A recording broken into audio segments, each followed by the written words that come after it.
জিতিয়েছিলেন তখন কিন্তু আমাদের কোনো তৃণমূল সরকার ছিল না।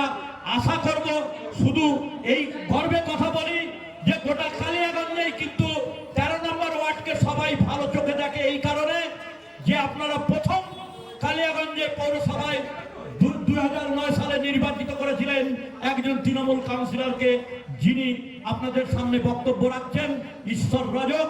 তাকে সেইভাবেই বিশ্বাস করবেন। আমি হয়তো কাজ করতে গিয়ে কোথাও ভুল বলে ফেলি বা হয়তো একটু জোরে বলে ফেলি, আমার জীবনের এটাই একটু ত্রুটি, তবু আমি ক্ষমা চাচ্ছি যে মানুষকে হৃদয়ে আঘাত দিতে নেই। কারণ আমরা যখন মানুষ হয়ে জন্মেছি তখন সৃষ্টিকর্তা পরীক্ষা নেওয়ার জন্য কিন্তু পাঠিয়েছেন, এবং আমরা কিন্তু মানুষ হিসাবে শুধু নিজের কথাই চিন্তা করব না, যার মাধ্যমে শিশুকাল থেকে বয়স অবধি বড় হয়েছি, যে যে সমাজের মানুষদের সহযোগিতায় দুমুঠো খেতে পারছি, তাদের চিন্তাটাও আমাদেরকে করতে হবে, শুধু নিজের চিন্তা করলে হবে না। তাই আমি 13 নম্বর ওয়ার্ডের শুধু নয়, আপনারা যাচাই করে দেখবেন, আমি এই কথা 17টি ওয়ার্ডে দয়া করে যে আমাদের এই জিনিসগুলো ভাববেন এবং আপনাদের বিবেকের কাছে চিন্তা করবেন, তার প্রমাণ কিন্তু 2009 সাল দিয়েছিলেন। তাই শুধু মায়েরা, দিদিরা, আপনাদের কাছে করজোড়ে নমস্কার জানাচ্ছি।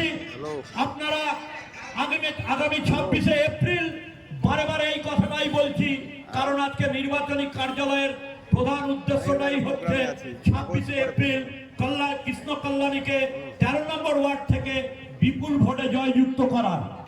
আর আমার মাইকের শব্দ নিশ্চয়ই বাজারের বিভিন্ন ব্যবসায়ী দাদাদের কাছে যাচ্ছে, আমার শব্দ মাইকের, তাদের কাছে অনুরোধ রাখছি, দেশটা কোথায় যাচ্ছে সেটা বিচারের দায়িত্ব আপনাদের। কারণ যেভাবে 26শে এপ্রিলে আমাদের কৃষ্ণ কল্যাণীর অনুকূলে ঘাসের উপর জোড়া ফুল চিহ্নে বিপুল ভোটে 13 নম্বর ওয়ার্ড থেকে লিড দিলে, আমিও একটু পৌরসভায় ভালো জোর দিয়ে বলতে পারবো যে আমার নাগরিক এই জিনিসগুলো ভাববে এবং আপনাদের বিবেকের কাছে চিন্তা করবে। কটূক্তি করা, বিভিন্ন ধরনের অসভ্য শব্দ ব্যবহার করা, আপনারা কি মেনে নেবেন? যদি মেনে না নেন, আগামী 26শে এপ্রিল তার বদলা নেবেন, এই আশা রেখে আমি আপনাদের কাছ থেকে আমার ক্ষুদ্র বক্তব্য শেষ করব। জয় হিন্দ, বন্দে মাতরম। তৃণমূল কংগ্রেস জিন্দাবাদ, মমতা ব্যানার্জি জিন্দাবাদ, মমতা বন্দ্যোপাধ্যায় জিন্দাবাদ, অভিষেক ব্যানার্জি জিন্দাবাদ, কালিয়াগঞ্জ শহর তৃণমূল কংগ্রেস জিন্দাবাদ, কালিয়াগঞ্জ 13 নম্বর ওয়ার্ড তৃণমূল কংগ্রেস জিন্দাবাদ। সবাইকে নমস্কার। নির্বাচন, আমাদের দেশ এখন একটা খুব সংকীর্ণ অবস্থার মধ্যে দিয়ে চলছে, সংকটে দেশ। কারণ কি? কারণ আমাদের লোকসভা যে সরকার আছে, তার যিনি মাথা নরেন্দ্র মোদী, উনি 19 সালে লোকসভা ভোটে জিতে এসেছিলেন। তারপরে এতদিন ধরে উনি দেশ শাসন করার পরে আজ পর্যন্ত বলার মতো কোনো উন্নয়ন করতে পারেননি। পক্ষান্তরে আমাদের দিদি মমতা দিদি, আমাদের সরকারের মুখ্যমন্ত্রী পশ্চিমবঙ্গে যা যা উন্নয়ন করেছেন সেটা আপনারা সামনেই দেখতে পাচ্ছেন। গত পরশু আপনাদের অ্যাকাউন্টে এই জিনিসগুলো ভাববেন এবং আপনাদের বিবেকের লক্ষ্মী ভান্ডারের চিন্তা করবেন। 500 টাকা যেটা ছিল সেটা 1000 টাকা হয়ে পেয়েছে। আপনারা পেয়েছেন তো? আপনাদের অ্যাকাউন্টে ঢুকেছে 1000 করে? পাননি? পেয়েছেন? হ্যাঁ, তাহলে বুঝবো কি ওরা? হাত তুলতে লজ্জা লাগছে ওনাকে। ঠিক আছে, এই যে 500 টাকা করে এটা লক্ষ্মী ভান্ডার, 21-এর বিধানসভা নির্বাচন যখন হয়, 21-এর বিধানসভা নির্বাচনের সময় দিদি ঘোষণা করেছিল যে আমি 500 টাকা করে লক্ষ্মী ভান্ডার দেব। তখন আমাদের বিরোধী দল যারা ছিল, বিজেপি, কংগ্রেস, সিপিএম, সবাই কিন্তু বলেছিল যে এটা ভাওতা দিচ্ছে, এটা কোনোদিনও হবে না। কিন্তু 21-এর নির্বাচনের পরে আমরা সরকারে আসার পরে দয়া করে দিদি এটা চালু করেছি। এই জিনিসগুলো ভাববেন দিদি যেটা কথা এবং দেয় আপনাদের কথা রাখে। বিবেকের কাছে অসংখ্য প্রমাণ আছে চিন্তা আমাদের। করবেন। অসংখ্য আমাদের 76টা পরিষেবা চলছে, বলে শেষ করা যাবে না। একটা লোকের জন্মের পর থেকে মৃত্যু পর্যন্ত যত কিছু আছে, যে কোনো সাহায্য দিদি আমাদের করে, ওটা সারাদিন বললেও শেষ হবে না।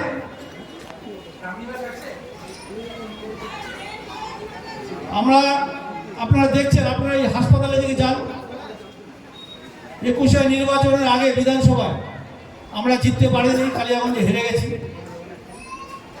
তার আগে দিদি ঘোষণা করেছিল,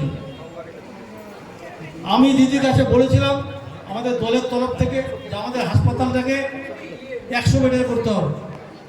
সেই হাসপাতাল উনি 250 বেডের ঘোষণা করেছিলেন। তখন বিজেপিরা বলেছিল এটা ভাতা দিচ্ছে, কোনোদিনই হবে না। আপনারা যদি যান হাসপাতালে দেখবেন বিরাট কর্মযজ্ঞ চলছে, সেটার এখন কাজ চলছে, স্যাংশন হয়ে গেছে। কাজ সম্পূর্ণ শেষ হলেই ডাক্তার নিয়োগ থেকে আরম্ভ করে আমাদের আর কোথাও যেতে হবে না। এখানে আমরা সমস্ত বিভাগের ডাক্তার পাবো, স্পেশালিস্ট ডাক্তার পাবো। আমাদের এখানে ব্লাড ব্যাংক হবে।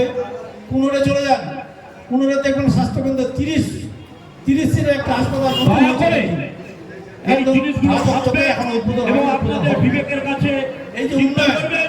কালিয়াগঞ্জে আমরা দেখেছি, যখন তৃণমূল সরকার আসেনি, যখন এটা কংগ্রেসের আন্ডারে ছিল, তার আগে সিপিএমের আন্ডারে ছিল, তখন যা উন্নয়ন হয়েছে। আমাদের তৃণমূল কংগ্রেস আসার পর কালিয়াগঞ্জ শহরে যত উন্নয়ন হয়েছে সব তারপরে।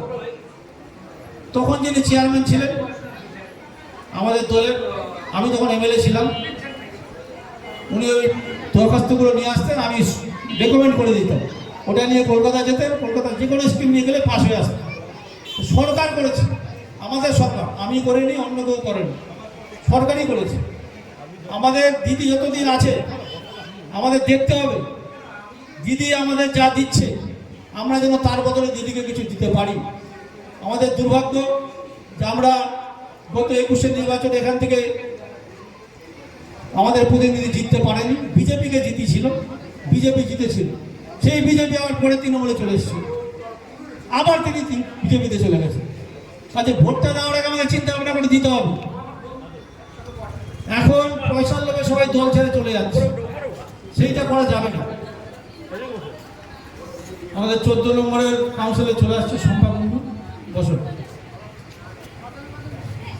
সেই জন্য আমাদের মাথায় রাখতে হবে, আমি বলি আমাদের জেতা নিয়ে কোনো সংশয় নেই। কৃষ্ণ কল্যাণী এমন একজন ক্যান্ডিডেট যাকে আমরা পেয়েছি, উনি যখন বিজেপির হয়ে প্রথম দাঁড়ান রায়গঞ্জে, তার অনেক আগে থেকেই উনি সামাজিক উন্নয়ন প্রকল্পে জড়িত, বিভিন্ন সামাজিক প্রকল্প উনি করতেন। উনি যখন এমএলএ বিজেপি দাঁড়ান, ওখানে জিতলেন, জিতে বিজেপি থেকে তৃণমূলে আসলেন, উনি এখন লোকসভার টিকিট পেয়েছেন। ওনার জেতা নিয়ে কোনো সংশয় নেই। কেন বলি, মানে ভোটটা তো আর আবেগে হবে না, ভোটটা ক্যালকুলেশন হবে, ভোটটা হিসাব করে হবে, কিভাবে জিতবে কিভাবে হারবে। আমাদের লোকসভায় 7টা এমএলএ আছে, 7টা বিধানসভা, 7টা বিধানসভার মধ্যে 5টা আমরা তৃণমূলের এমএলএ জিতেছিল, 2টো বিজেপির জিতেছিল, 2টোই পরে তৃণমূলে এসেছিল। 5, 2, 7, একজন আমার কয়েকদিন আগে চলে গেছে। তার মানে এখন 6টা আমাদের তৃণমূলের এমএলএ আছে। এই 6টা তৃণমূলের এমএলএ আমাদের দলের, ওরা যদি নিজের সিট যে ভোটে জিতেছিল সেইটা শুধু ধরে রাখতে পারে, বাড়াতে হবে না, তাহলেই আমরা ক্যান্ডিডেট জিতে যাবে। কালিয়াগঞ্জে যদি আমাদের হার জিত যাই হোক, ওই দিক থেকে যে লিড আমরা পাবো সেই লিডেই কৃষ্ণ কল্যাণী জিতে যাবে, জয় নিয়ে কোনো সংশয় নেই। কিন্তু কৃষ্ণ কল্যাণী এমএলএ এমপি হলো, আমরা কালীগঞ্জ থেকে জিতাতে পারলাম না, তাহলে আমাদের মাইনাস হয়ে যাবে। আমরা তার কাছে কোনো উন্নয়নের জন্য, কোনো কাজ করার জন্য বলতে পারবো না। বলবে যে আপনারা তো আমাকে জেতাতে পারেন। সেই জন্য আমার কত প্রার্থনা আপনাদের কাছে, আমরা যেন কৃষ্ণ কল্যাণীকে এই কালিয়াগঞ্জ বিধানসভা থেকে লিড দিতে পারি, কালিয়াগঞ্জ পৌরসভা থেকে লিড দিতে পারি, সেই চেষ্টাটা করতে হবে। আমাদের কালিয়াগঞ্জ পৌরসভায় আমাদের যখন উপনির্বাচন হয় তখন আমরা জিতেছিলাম।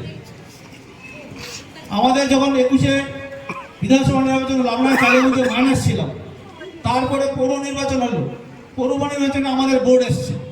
আচ্ছা, এখন আমরা অনেক এগিয়ে আছি, আমাদের বিজেপির প্রার্থী এখানকার হলো, আমরা ওই দিক থেকে যখন লিড পেয়ে আসবো, উনি এখানে যদি 2-4 ভোট বেশিও পান, তা উনি এমপি হতে পারবেন না, কারণ ওই লিড ওই দিকের লিডটা উনি কভার করতে পারবেন না। কাজে আপনারা নিশ্চিন্ত থাকেন এবং খোলা মনে আপনারা ভোট করুন। 13 নম্বর ওয়ার্ডের যে সংখ্যক আমি দেখছি, মহিলা যত সংখ্যক আছে এখানে, এই ফ্যামিলিগুলো যদি 4টে করে ভোট হয়, তাহলেই কিন্তু আমরা জিতে যাব। আমি স্থির বিশ্বাস আমরা 13 নম্বর ওয়ার্ড থেকে এবার ভালো লিড দেবো। ভাইস চেয়ারম্যান আমাদের আছে ঈশ্বর রাজক, আমার অনেক দিনের পরিচিত, আমরা একসঙ্গে উপবাস করি, খুব ভালো মনের মানুষ। আমাদের চেয়ারম্যান আছে, চেয়ারম্যান আমাদের রামনিবাস সাহা, চেয়ারম্যানও ভালো লোক, আমাদের কোনো অসুবিধা নেই। আপনাদের কোনো বিপদে আপদে আমি দেখেছি সবসময় ঈশ্বরটাকে ঝাঁপিয়ে পড়তে, যার জন্য আজকে আমি গ্যাদারিংটা দেখছি খুব ভালো, আমার দেখে খুব ভালো লাগছে। আমরা যে এখান থেকে লিড পাবো এটা দেখেই বোঝা যাচ্ছে। আমি আর বক্তব্য দীর্ঘায়িত করবো না। আর কেউ বক্তা আছে? সামনে আমাদের বড় লড়াই, এই লড়াই আমাদের জিততেই হবে। গতকাল কুচবিহারে আমাদের মাননীয় প্রধানমন্ত্রী তিনিও একটি মঞ্চ করে বক্তব্য রেখেছিলেন এবং তার কিছু পরে সেই কুচবিহারেই আমাদের মাননীয় মুখ্যমন্ত্রী তিনিও বক্তব্য রেখেছেন। আপনারা তো দেখে থাকবেন, কিন্তু লক্ষ্য করেননি বিষয়টা। মোদি বলেছে এবার ক্ষমতায় এলে এই করে দেব, সেই করে দেব, সব করে দেব করে দেব করে দেব। আর মমতা ব্যানার্জি বলেছে আমি লক্ষ্মী ভান্ডার করে দিয়েছি, আমি স্বাস্থ্যসাথী করে দিয়েছি, আমি ন্যায্য মূল্যে ওষুধের দোকান করে দিয়েছি, আমি পঞ্চানন বর্মার ইউনিভার্সিটি করে দিয়েছি। সুতরাং আমি করে দিয়েছি দিয়েছি দিয়েছি, অর্থাৎ দেওয়া হয়ে গেছে তার। তাহলে এবার তো সে ভোটটা চাইতেই পারে যে আমি তো করে দিয়েছি, আমার কথা রেখেছি। দেশের মানুষ তো দিচ্ছে না, কোথায় গেল 15 লাখ? সুতরাং এই মোদি আর না, সে খালি ভাওতা দিয়ে গেছে, আজও ভাওতা দিয়ে যাচ্ছে। একটা প্রকল্প বলুন আপনারা, চট করে মনে পড়বে আপনাদের যে হ্যাঁ এটা আমরা সেন্ট্রাল গভর্নমেন্ট থেকে কোনো একটা উপকার পাচ্ছি, কোনো একটা বড় পরিষেবা, কোনো কিছু আমরা সেরকম ভাবে বলতে পারবো না। কিন্তু আপনারা যদি একটু চিন্তা করে দেখুন, আমি একজন পেশায় কিন্তু শিক্ষক, আমার স্কুল কিন্তু এখানে ডালিঙ্গা হাই স্কুল। সুতরাং আমরা কিন্তু বাচ্চাদের, আপনাদেরই ছেলে মেয়েরা কিন্তু আমাদের স্কুলে পড়তে যায়, আমরা কিন্তু ভুল কথা শেখাবো না, মিথ্যা কথা বলবো না। আজকে আপনাদের ঘরের ছেলে মেয়েরা যখন যায়, তাদের যেমন শেখায়, সত্যিটা বলি, সত্যিটা শেখাই, ঠিক একই রকম ভাবে আপনারাও নিজের মনের কাছে, বিবেকের কাছে একবার দাঁড়িয়ে বলুন তো, যে প্রকল্পগুলো মমতা ব্যানার্জি বলেছিল, যা যা করার প্রতিশ্রুতি দিয়েছিল ইলেকশনের আগে, সেগুলো সমস্ত কিন্তু সে তা করেছে। আজকে সে এই কাজগুলো করে দিয়েছে বলেই কিন্তু আজকে শিক্ষক সমাজ আমাদের, তারা কিন্তু নেমেছে আজকে কৃষ্ণ কল্যাণী হয়ে মমতা ব্যানার্জির আশীর্বাদ ধন্য প্রার্থী হয়ে ভোট ভিক্ষা চাইতে। মমতা ব্যানার্জি জিন্দাবাদ, বন্দে মাতরম, অভিষেক ব্যানার্জি, আরে নোটবন্দির বড় কথা, জনগণের পকেট টাকা, এ বিজেপি আর না, তেলের দাম 100 টাকা, তোমার আমার পকেট টাকা, এ বিজেপি আর না, বিজেপির আরেক গুণ, ধর্মের নামে মানুষ খুন, এ বিজেপি আর না, চৌকিদারের চওড়া হাসি, কৃষি আইনে মূল্য চাষি, এ বিজেপি আর না, চৌকিদারের সোনা সুর, ব্যাংকের টাকা হলো লুট, এ বিজেপি আর না, বুকা পেটে রাম নাম, হাজার ছিল গ্যাসের দাম, এ বিজেপি আর না, দেশের মানুষ দিচ্ছে ডাক, কোথায় গেল 15 লাখ, এ বিজেপি আর না, খাদ্য সাথীর ভাত পাই, দিদিমণি তোমায় চাই, স্বাস্থ্য সাথীর আস্থা পাই, দিদিমণি তোমায় চাই, সবুজ সাথীর সাইকেল পাই, দিদিমণি তোমায় চাই, কন্যাশ্রীর উপশ্রীর টাকা পাই, দিদিমণি তোমায় চাই, লক্ষ্মী ভান্ডারের টাকা পাই, দিদিমণি তোমায় চাই, চাই চাই লড়াই চাই, লড়াই করে বাঁচতে চাই, হর হর মে কৃষ্ণ হ্যায়, ঘর ঘর মে কৃষ্ণ হ্যায়, কৃষ্ণ কল্যাণী জিন্দাবাদ।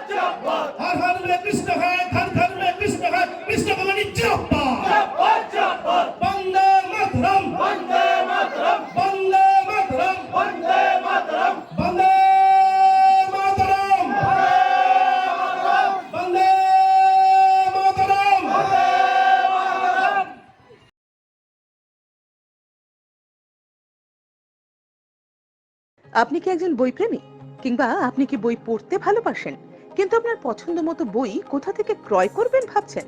এখন আপনার এলাকায় মীরা পুস্তকালয়ে আপনি পেয়ে যাবেন সমস্ত ধরনের বই।